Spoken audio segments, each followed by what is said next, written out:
Good afternoon, YouTubers. We are here today at the Black Horse Forge with the Chief Executive Officer, Mr. Steve Hotz. And Steve created this 501c. Yep. Steve, what was your concept behind the creation of Black Horse Forge? Well, Black Horse Forge kind of started with my own personal journey, and I went to a class for veterans with PTSD and TBI, and I had a great time. But when I came home, I showed my wife, and I made a hook, and she noticed a big change in me. And she's like, "Whatever you're doing, keep doing it." So she encouraged me quite a bit. And if anybody knows about me, I just don't do anything on a small level. I go down the rabbit hole pretty quickly, pretty deeply. So I started my own little journey and doing stuff, and then I had another encounter with another veteran, and he was a corpsman, and he had not talked to anybody for like 2 years. I didn't know that, but we were working together, and we were just cutting up and being two, soldiers, right? And there's a girl in the corner, she was crying, and so I thought, yeah, we probably said something offensive. So I went to apologize, and it was actually his therapist. He couldn't go anywhere without her, right? And she would take him out on his outing. So I told my wife this morning, she's like, "You have to do this." So I started out small, and everybody asked, "How do you start?" and all that stuff. And basically it was one 125-pound NC tool, anvil, a small 2-burner propane forge, and we start opening up just to have veterans come in, and then linked up with Carson Sams, who's another great blacksmith, and he's still part of Black Horse Forge. Heritage Forge is his forge, and so we start developing classes, basic classes, and so we start offering classes and everything for veterans, and then we used to have an open night, which we still do every Wednesday, where you can kind of drop in, kind of trick it out, and then take the more formal classes. So we were established in 2018.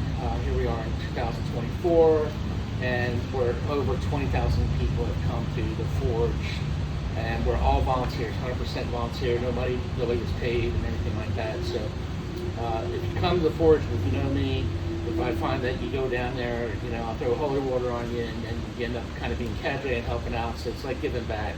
What's interesting, because I get to see the full circle of how things develop and stuff like that. And that's how Black Horse had kind of developed. We've worked with other individuals and places, like the one in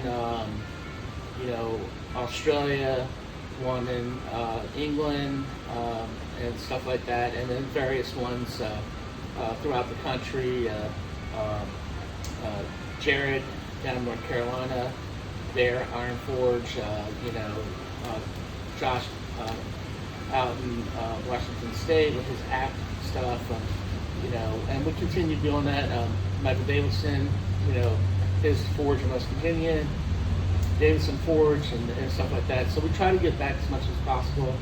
And like this year, our goal is to kind of put together these little kits, and we're not doing it as a contest. We're watching.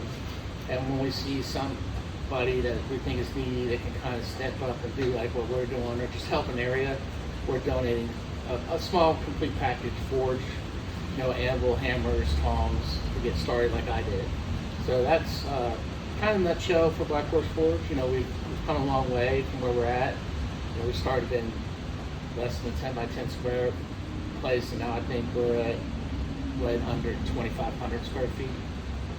And it's comfortable, and we've outfitted with donations and stuff like that, like Danny Doki, with his foundation, Better Than I Found It. We recently got a hydraulic press, which opened up the doors for a lot of individuals that could participate. And I try to listen and see what the needs are and bring that in so people can participate. Because it's more than just making knives and blacksmith things. It's getting people out and reconnected so they can, sometimes find a purpose, get confidence again. In a way, it is therapy. So with and letting talking things out or connecting with someone else. I wish the VA would get that. These programs like this are 100% beneficial. Because since we started, don't get me wrong, we've had close calls, but we've had 0 suicides. And so 5 years of a program where people coming through and we've had 0 suicides is pretty impressive to me. So. And I think you guys have had some saves where you've seen a veteran that's come to you, or you've observed that they maybe had some issues and you got them the help they need. Yeah. There's other programs out there, and we link them up, or if they need a hospital bed, we know in the places that we can get them in right away, or therapy right away, like instantly, and without anything. And we even work with Stafford County, and they have a Veterans Second Chance program, and it's an 18-month program, and we're mentors for that. We had a couple guys go through that and then graduated from that and seen that success. Once again, trying to link up with very like-minded foundations and charities and nonprofits, to accomplish the mission, helping each other out and get through the red tape. Well, that's what I like. You take a holistic approach. So I all the time I'm seeing over here, you've got jobs, job opportunities for veterans that have just returned into the civilian world, and you've got jobs like a poster board sort of area over there for veterans that are needing jobs, part-time, full-time, whatever it is. So you try to help the veterans in multiple ways, not just with the forge, but outside the forge. Yep, that's a goal for us. It's this can be just a hobby. A lot of guys have turned it into small businesses, and some guys have turned it into full businesses. And there's two sides: the decorative metal stuff, and or like myself being a knife maker, primary. Turning that into, I had to keep it separate. But before I started, I was a knife maker, so I've kept my business still, because that's how I kind of funded stuff, and still do. But when I sell something, donations come back from what I sell. That's always will be, until the end of time with me. And in developing that, that gets the word out. We do Blade Show. If you don't know what Blade Show is, it's the largest knife show in the world in Atlanta. We've been going that to, I think this is our 4th year. We have a table there. We show what we make, and our instructors and people that come here will make knives or whatever, and all that sales comes back as a donation. It's how we kind of keep the doors open.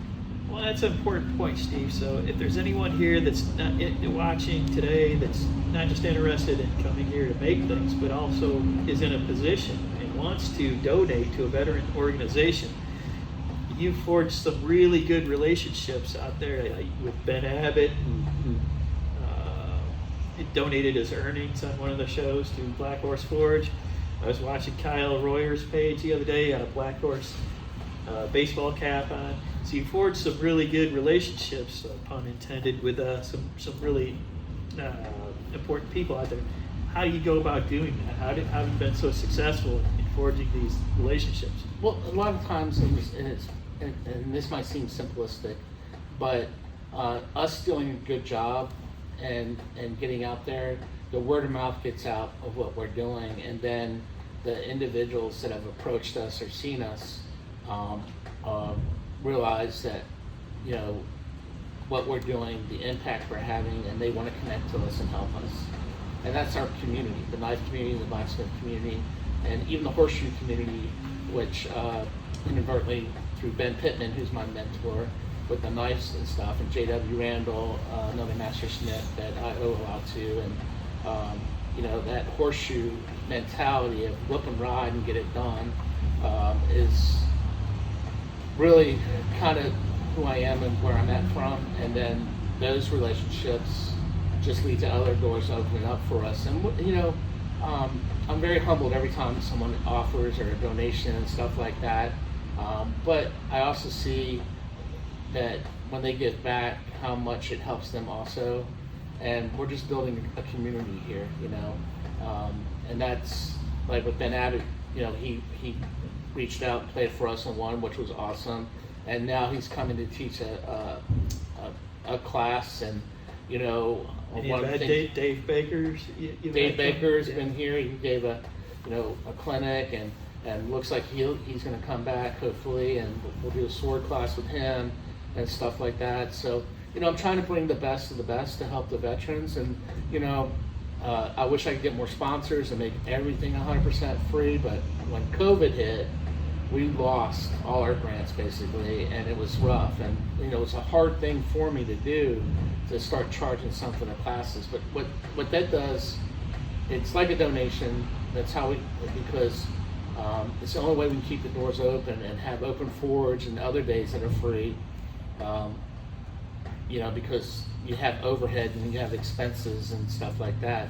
If I could get a steel company to sponsor me and a belt company, sanding belt company, propane company, those are big expenses. And people are like, oh, get junkyard steel. Yeah, we can do that, but not for the blacksmithing stuff. But if we're going to do this properly, we need the right stuff to teach the right and things. We do that. Yeah, we do that. So that's real important to me. So that's why we start charging a little bit for classes, make it fair. Because people don't realize, if we're doing a knife class and knife handling material, we get stabilized, correct material. On the inexpensive, you're like $30 to $50 a block. And I know some people are like, oh, I can get you. Yeah, I understand. There's cheaper things out there and all this other things. But once again, we're trying to, it's like you said, about rehab. So if we don't show you the quality and what you should be doing, if you're thinking about making this a business, then I'm not doing you any justice in what we're teaching. So, and then like Ben Pittman coming out and mentoring us on doing stuff on the next level. That's an incredible relationship we have. And, and it's, if you think about this, for us, just all the master smiths I've worked with and the journeyman smiths that I've worked with, having those expertise to help anybody to do anything on their journeys is an incredible asset. And we continue to do that and reach out. If there's anybody that wants to teach something or do something, we'll take care of all the supplies and everything. We'll work out whatever we want. If you, I'm not gun shy in paying instructors, but I also have to do my due diligence for the nonprofit to make sure that, I can't pay $10,000 for an instructor and kill my budget, but I have, because we operate on very, very small budget. Like a lot of nonprofits that are startups and smaller things like that. So I have to be very frugal. Okay, so for those people that live in the Fredericksburg, Stafford area or are willing to commute to this area, where can they find out more about Black Horse Forge? So we have a website. We have, and don't ask me why, but Facebook created 2 Facebook pages, and yes, they're both ours, and we both post everything on that because they said if I took one down, I'd lose all those members and everything like that, and I didn't want to cause any confusion. And we have an Instagram account, so we try to post things on there and let people know not just only what's going on with us, but like different events, hammer-ins, blacksmith gatherings, tools for sale, because I know everybody's looking for tools or whatever, and that, people approach us all the time, and I try to post that stuff up. There's a couple guys that are really good that are out there always scouring and stuff, and they always send me posts, and we always post that up. So we try to keep it not only what's going on with Black Horse Forge, but also with other things out there. But our classes are found on Eventbrite, and and there's a link on our website for that. And we try to have, try to listen to everybody, what classes you want, and stuff like that.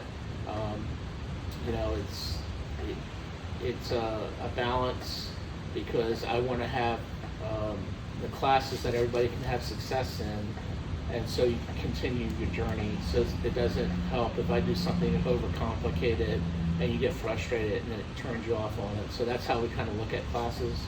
That I know pretty much. I mean, we had talked last night actually on doing some more advanced classes that you probably should have taken, like the basic blacksmithing class at least. And the basic blacksmithing class teaches you some of the basic techniques, and once you know those techniques and you don't see it at first applied to everything else that you're going to be making, but it also gets you used to putting the steel in and out of the fire, how to use tongs, how to use hammers, how to use the anvil. And once you've done that, then when you come to another class that might be a little more advanced, you're going to be such ahead of the curve when taking that class, and you're going to enjoy it much more, because if you don't, you're going to be learning that first aspect of it and not really making what's in the class. All right. So that's a good one around the world 30,000 foot view of Black Horse Forge, but there's a whole lot going on. So just for the folks out there that maybe haven't been to Black Horse Forge before, who are you? Who's Steve Hotz? Where were you born? So, my name's Steve Hotz, and I was born in Philadelphia, Pennsylvania, to Pat and Peter Hotz. My dad was German, born in Stuttgart. He served in the Air Force. I've traveled all over the world. My brother was born in Izmir, Turkey. Home for me is actually, I call North Carolina. And I also have a big part of me is also in Alabaster, Alabama. That's where I actually went the longest ever in high school and stuff. So I have a lot of great friends and memories there. But North Carolina, I call home, and Wilmington, North Carolina, that's where my wife's from. And, our goal is to get back to North Carolina. We love the ocean, we love the beach and stuff like that. I have two brothers, Doug and Jeff. My brother Doug owns a wine and beer store and was very involved into the wine industry here in Virginia. He's even a Virginia Wine Cup judge, I believe, and stuff like that.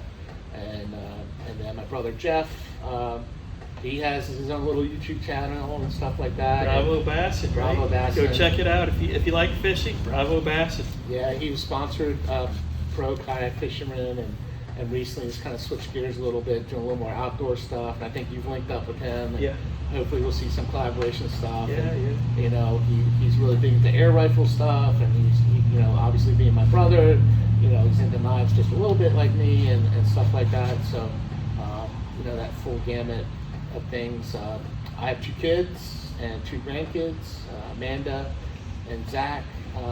And Amanda is married to Alex, and they live in Fayetteville. He was a paratrooper also, and that's part of me too.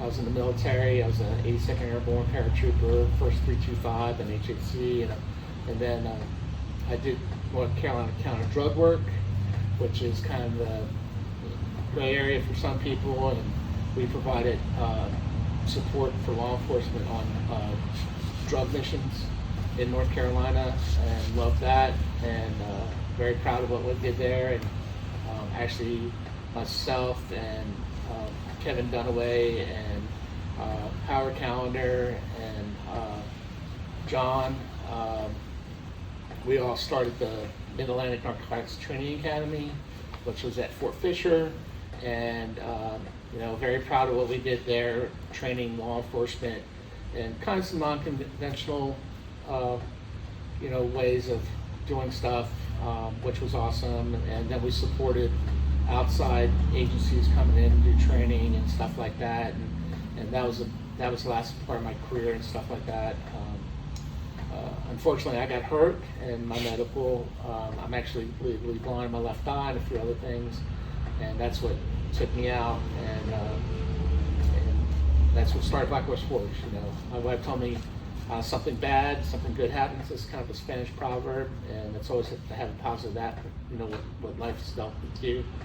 And so at a time I also worked as a chef.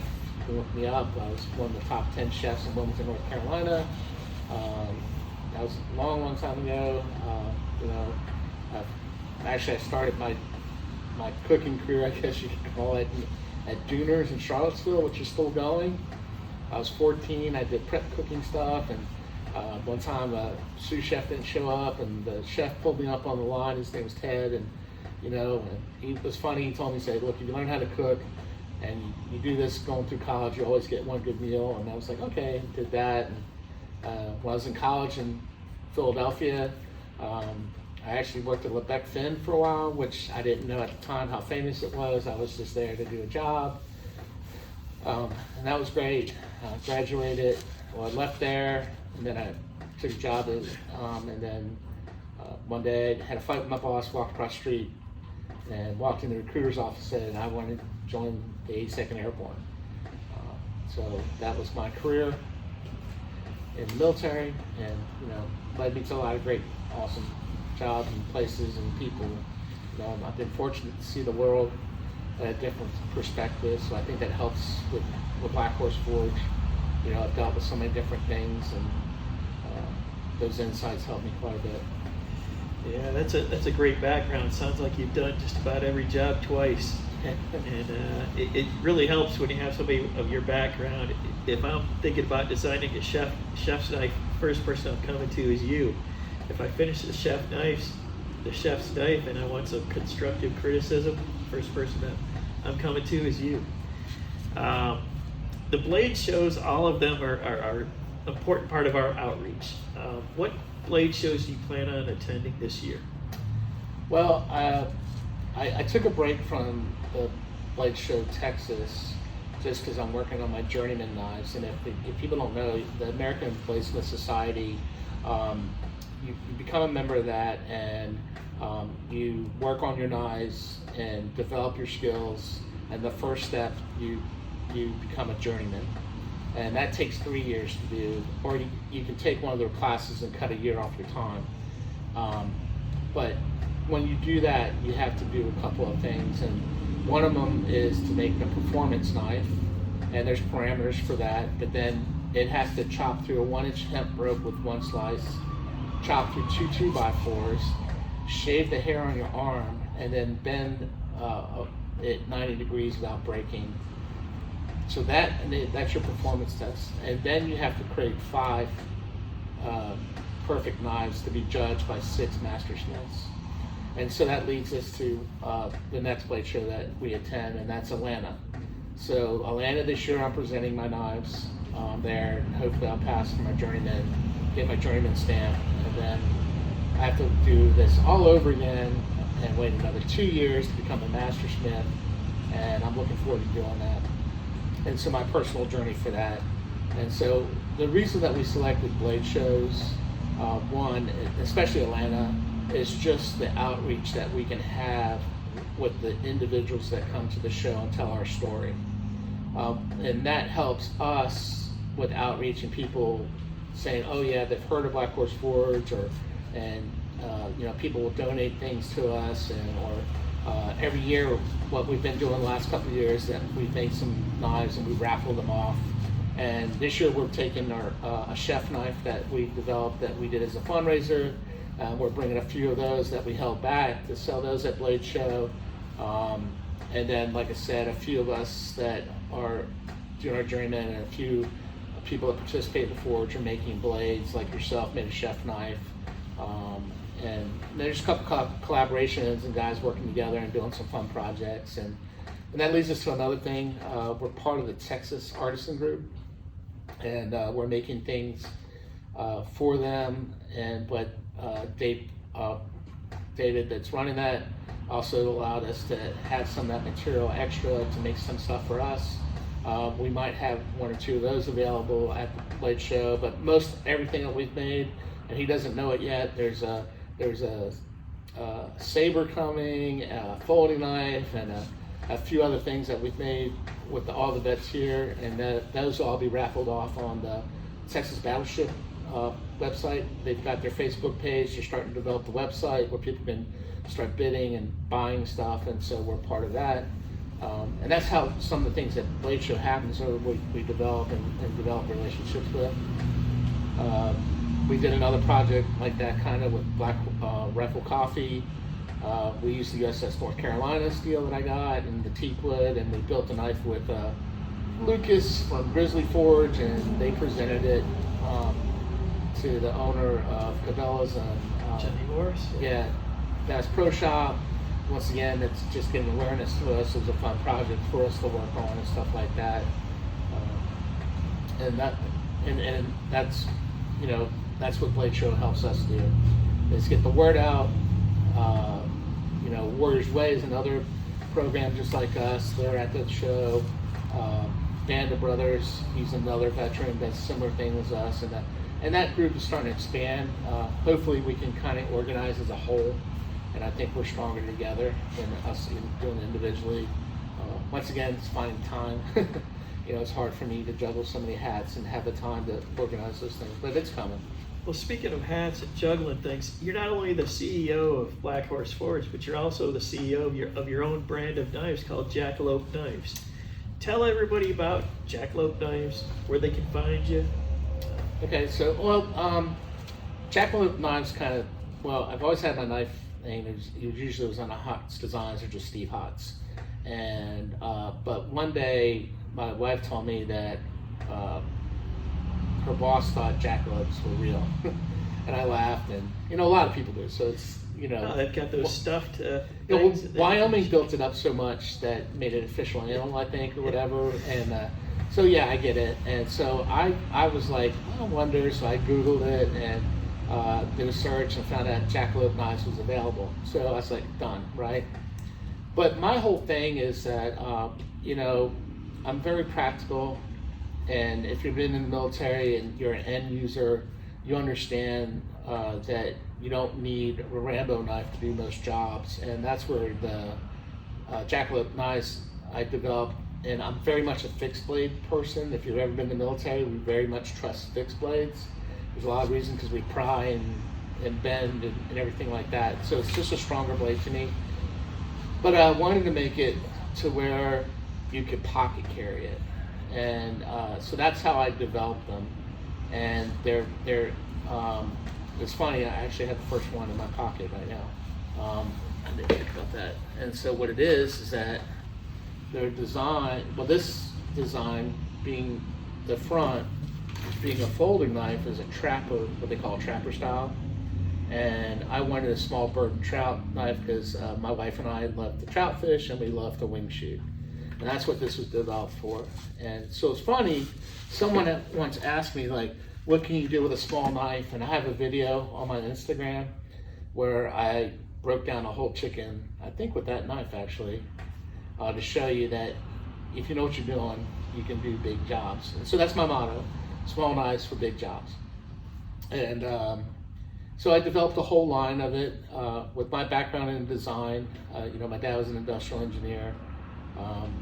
And I love the design stuff, and once again, if you know me, I went down the rabbit hole, and I have a whole line. I have a lot of designs, and if anybody knows me, they'll say yes, he has lots of designs, and I don't sleep. So I developed that. My first test show was kind of Fort Worth, not last year, the year before. It went really well. Then I went to Blade Show Atlanta and did it great. At Blade Show Texas, I met Jonathan with the Arkansas Knife Shop, and he's a veteran too, and they're a veteran-owned knife shop, and so I decided to sell through them, like support them. You can get my knives through there and buy them through Jonathan. I am working on my own website. Well, you'll see some other things. Hopefully I get that up before Blade Show is a goal of mine. I do have an Instagram and a Facebook. I have been hermit because of my JS knives, and I'm also currently working on a book with my knives, and people are like, what book? So when I decided when I started my journey to keep a journal, and with my background in illustration and everything, it's an all illustrated book, step by step. Every smith, master smith, every class I've taken in the last 3 years is illustrated, and the information is in the book. I'm also doing a whole reference, so there's references for every company and tool and everything that I use to make my knives. I feel like, and I call it a journeyman's journey, and people have different reasons for becoming a journeyman. Mine was to learn a craft.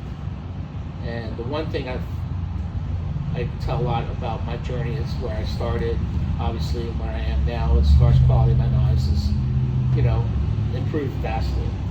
But not only that, it's just the fact that the people that you meet, the knowledge that we're gaining and sharing, because we're storytellers, right? And the only way we can keep this alive is to bring up the next level of people. So I wanted to, I wish I could write down like everything that I've gone through, and I should have done that a little bit more. I do it, but I haven't put it in my book, because like 2 nights ago, I was hand sanding and I ruined a knife that I had been working on for 4.5 months. And so part of the journey is the process of, do I give up, or because my skills I developed, do I just make another one? And it's what I did. I made another one. I got surface grind. It wasn't where this knife was, but I know by next week it'll be exactly where I need it to be. I'm on crunch time now, so I feel the stress, and you feel like you have all the time in the world. But when you're making these knives, and every knife, the care that you should put into it is what I've learned in this, and kind of slow down. And everybody's procedure is a little bit different. So I'm sharing my techniques and procedures that were developed from the classes that I learned from these different master smiths, these different journeyman smiths. So, sometimes even like Tyrell Knife Works, he did this little experiment, and I really liked it, where he accidentally got some mineral oil on the top of his ferrochloric acid and didn't realize it. And when he dipped his knife, it's like almost hydro dipping, so that oil prevented the ferric from affecting the blade, and he got a really cool pattern. And because I always thought that was a pretty cool technique, I did it. And so I wrote down the steps that he wrote in there, but when I was at Blade Show, I told him I put it in my book, and I actually had him sign my book, because I want to give credit to everybody that shares something with me. And that's really important in knife world, is like, give credit where credit is due. And I know individuals that don't make the steel, they buy the steel from here, they do this, they do that. A lot of guys like myself, I'm not an engraver yet. Maybe I'll get there, not sure. But if someone's going to do the engraving for them, give them credit. That's their craft, and you're putting it together. There's no harm in doing that, and it's also being honest with your clients, and saying, yeah, this came from this, because the skill to put it all together still, and I know some folder guys do this, it's still a lot. Like, it's not like I bought all these things and magically a knife appeared. You still have to have the skill to put all that stuff together, make this all happen, do the design, the fit up, and everything like that. So, and I look forward to see what happens, the end of this. My goal at the end, hopefully with my book, and if I pass, I'm going to get the 6 master smiths to sign it. And that's going to be the end. I'm also leaving blank pages in my book, because I'm not printing it as a hardbound book. I'm printing it as a journal. And I hope that you take that journal and add the pages of stuff into what you've learned. And maybe this becomes a yearly thing, like everybody can submit, and we just keep building this awesome book every year. And we keep passing that on, and maybe in 20 years it's 800 pages thick. I don't know, but that's my goal, is to have something out there, to put that out there, to inspire people that this is attainable, because you don't know what you don't know, right? And then one thing Harvey Dean, Master Smith, said one time, that sometimes it's okay to hold on to the secret sauce.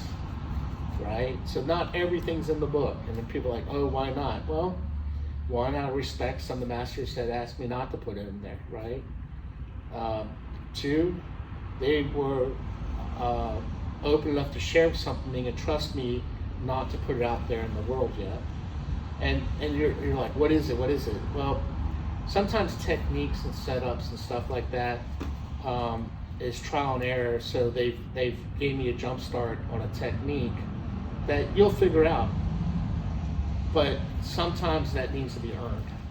And sometimes we also have to realize that this is a business. So you're asking me, or a mastersmith, to give me something that may take them 10 years to shortcut it, but I'm still his competition. We all are competing for what, right?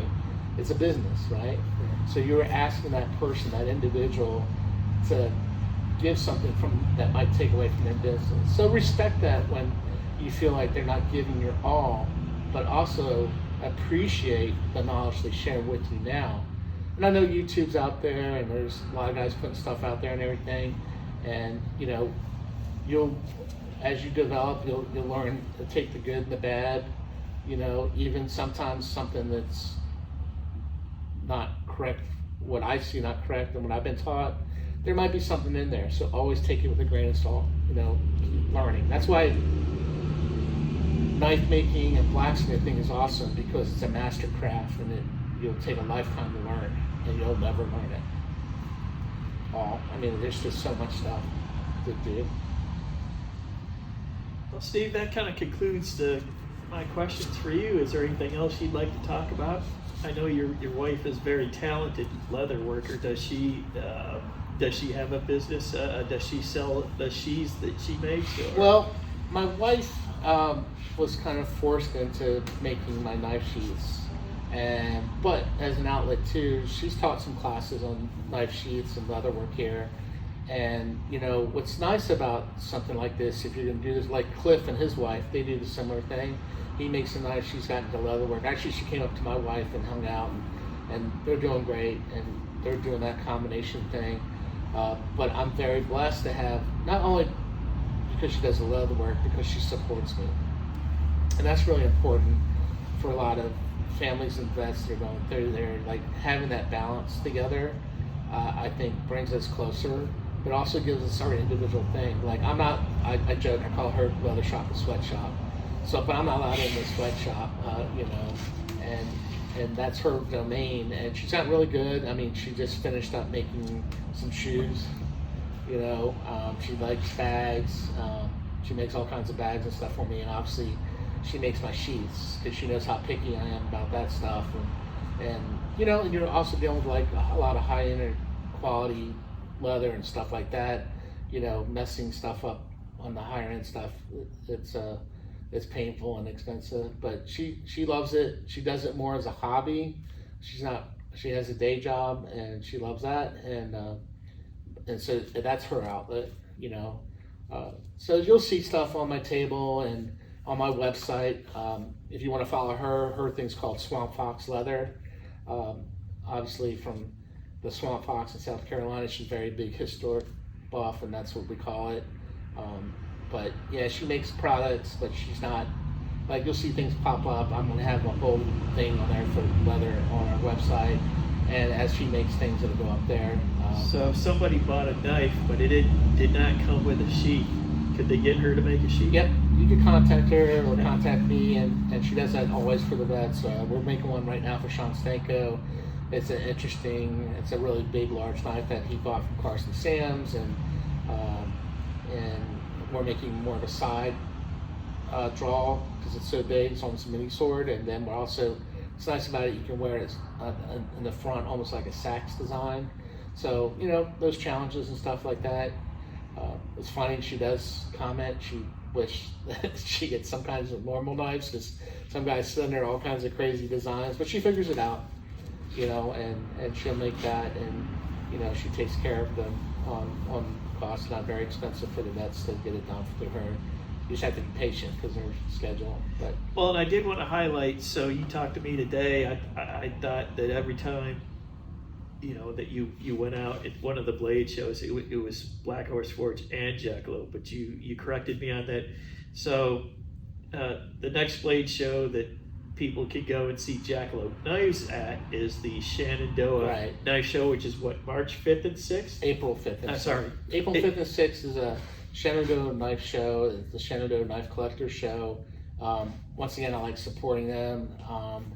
It's a great little organization. It's interesting. That's a little different show because it has collector knives, like case knives and stuff like that. So if you collect, it's a great show to go to. And then there's a bunch of custom makers like myself, Jackalope Knives, Ben Pittman Knives, Sterling and Sterling Knives. Really awesome. He has some really interesting knives that him and his dad make. They have really interesting openings and stuff that I love. So, and there's Tim Kipps and Rudy Dean. Rudy Dean's another custom maker. He's at the show. Tim Kipps does the handle materials. He's usually at the show. So once again, it's like a really nice show to go check out. You'll get to meet some custom makers, and if you're into collecting, like I am too, the bad thing about knife maker, I'm also into collecting. My collection is broken military swords. I have a bunch of those. Lots of them that one that I'm really proud of, but because they were repurposed during the war. A lot of times they were broken because it was easier for fighting, a smaller sword type thing. And then I have a Japanese military sword because they never surrendered, they broke their swords. And I have one of those, which was awesome fun. But yeah, so great little show. And then Blade Show, Atlanta, I'll have my own booth, and Black Horse will have their booth. There's a bunch of guys that are making other knives. Some of the guys, like Dennis and Smith and Kevin Tooley and Dan Hatfield, are also doing their journeymans, but they're going to present at the Piney Woods in Texas. So I might do that show also. And I think, you know, Texas is great. Obviously, people in Texas know how to use a knife, and it's part of everyday life in there. So that's a great place to go and hang out. Fort Worth is awesome. I love Fort Worth. Just besides the show, I love hanging out in Fort Worth. There's a lot of really good places and Good food. Oh yeah, Plentiful. Get my wife started on. I think it's Casey's. Good prices. Barbecue place that we found. I think if I mention that now, I'd be on a plane going to get some ribs. But yeah, a lot of fun. A lot of great makers once again there. The Texas Select show, I haven't been in yet, but I'm considering that next year. Hopefully 2025, I'll be at the National Wildlife Turkey Foundation Convention in Tennessee.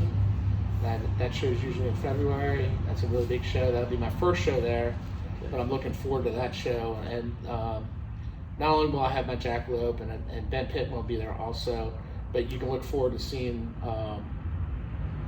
some of our bird and trout and turkey hunting stuff. So I'll have my EDC, but I'll have a lot of hunting specific equipment. And then Amy, we're working on that. There'll be some products for the hunting industry there, like some turkey carry systems that we have.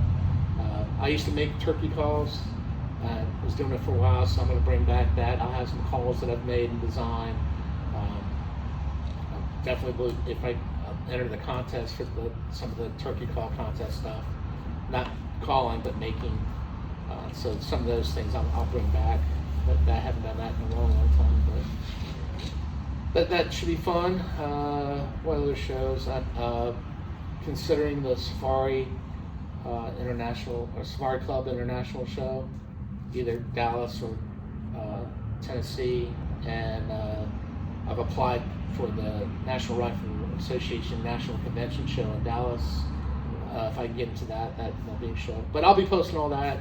Hopefully, once I get all that information, I'll post the shows and things like that and let people know. If people have questions, you can on knives. My personal knives, jackalopeknives at gmail.com.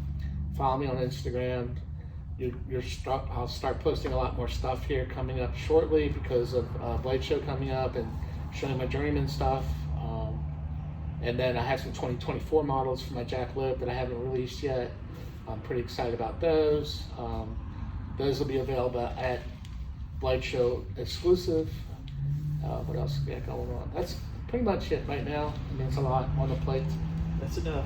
For stuff. It's more than enough.